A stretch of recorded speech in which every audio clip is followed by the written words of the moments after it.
নিয়ামতের শুকরিয়া আদায় করার তিনটা মাধ্যম। এক নাম্বার মাধ্যম হলো আল্লাহ তাআলা যে নিয়ামত আমাকে দিয়েছেন, আল্লাহ তাআলার সেই নিয়ামতের স্বীকারোক্তি মনে মনে দেওয়া। মনে মনে আল্লাহ তাআলা যে নিয়ামত আমাকে দিয়েছেন তার প্রতি সন্তুষ্ট হওয়া, তার স্বীকারোক্তি মনে মনে প্রকাশ করা, মনটাকে উৎফুল্ল রাখা।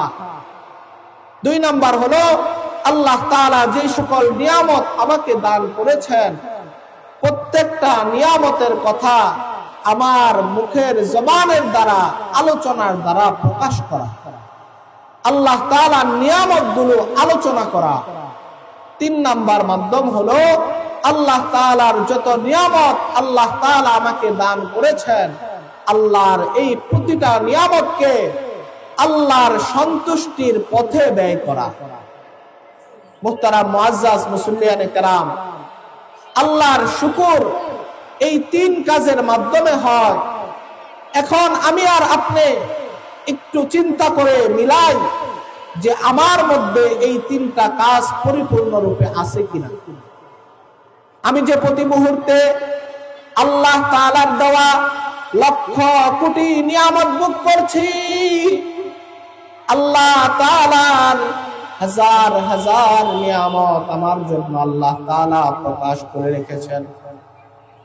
আমি সকালবেলায় যখন ঘুম থেকে উঠি, আল্লাহ তাআলা আমার জন্য নিয়ামত স্বরূপ আল্লাহ বিশাল একটা সূর্যকে দুনিয়াতে আগমন করান।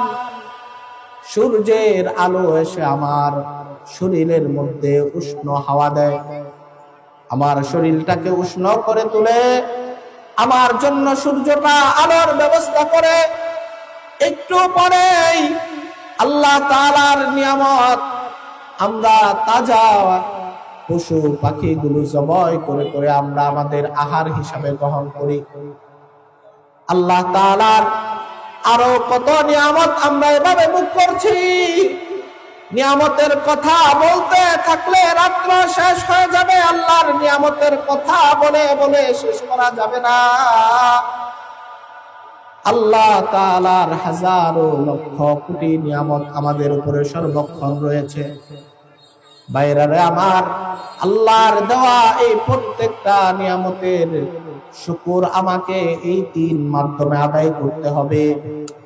আমরা যদি এই তিনটা মাধ্যমে আদায় করতে পারি, আল্লাহ তাআলা তার কালামুল্লাহ শরীফের মধ্যে বলে দিয়েছেন, বান্দা তুমি যেই নিয়ামত প্রাপ্ত হয়েছ, তুমি যদি এই নিয়ামতের শুকর গুজার করো, তুমি যদি এই নিয়ামতটা তোমাকে দেওয়া হয়েছিল তার যথাযথ ব্যবহার তুমি করো, বান্দা মনে রাখবে আমি আল্লাহ তোমার এই নিয়ামতটাকে আরো বৃদ্ধি করে দিব।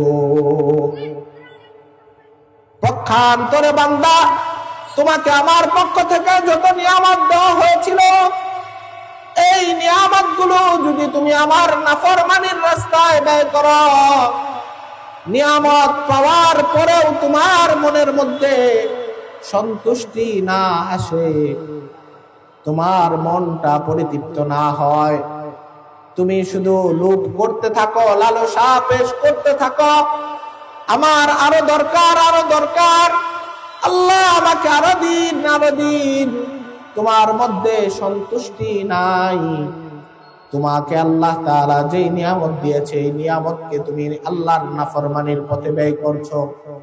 আল্লাহ তাআলা বলেন, বান্দা মনে রাখো আমি তো তোমার কাছ থেকে এই নিয়ামতকে ছিনা নিবই, বরং তোমাকে আরো কঠিন আযাবের মধ্যে আমি নিক্ষেপ করব। তোমাকে আমি কঠিন আযাব দিব, তোমাকে আমার নাফরমানের কাতারে লিপিবদ্ধ করব। তুমি আমার নাফরমান বান্দা হিসাবে আমার কাছে উপস্থিত হবে। তুমি নিয়ামত থেকেও বঞ্চিত হবে, দুনিয়াতে তো বঞ্চিত হবে, আখিরাতেও আমার অসংখ্য নিয়ামত থেকে, জান্নাত থেকে তোমাকে মাহরুম করা হবে।